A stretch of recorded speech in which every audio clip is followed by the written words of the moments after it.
دوای 11 ڕۆژ لە بێدەنگی ئەمڕۆ جارێکی تر هێرشی درۆنی کرایە سەر هەرێمی کوردستان و نەحێ ڕزگاری لە قەزای خەبات بە ئامانج گرت. وەک باز دەکرێت درۆنەکە کاتژمێر 5:50 خولەکی ئەم بەرەبەیانیە کەوتووەتە خوارەوە، بەڵام درۆنەکە نەتەقیوەتەوە.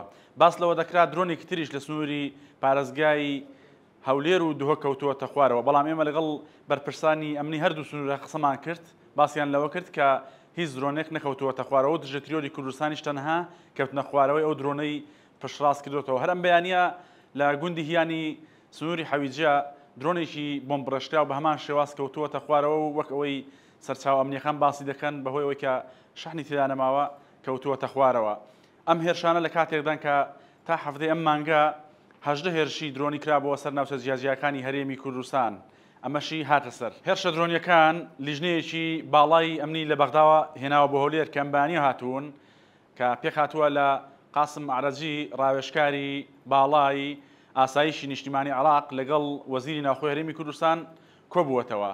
ئەو هێرشە درۆنیانە لە کاتێکدان کە لە سەرەتای مانگی تەمووزەوە تا هەفتەی ئەم مانگە بە بەردەوام بوو، زیاتر لە 18 جار ناوچە جیاجیەکانی هەرێمی کوردستانی بە ئامانج کرد، بەڵام ماوەی 11 ڕۆژ بوو، بە تایبەتیش لە دوای ڕێکەوتنی هەولێر و بەغدا بێدەنگیی تێکەوت بوو، بەڵام ئەمڕۆ جارێکی تر سەریان هەڵداوەتەوە. وردەکاری ئەم بابەتانە لە 964 دۆتکە یاردی وەربگرن.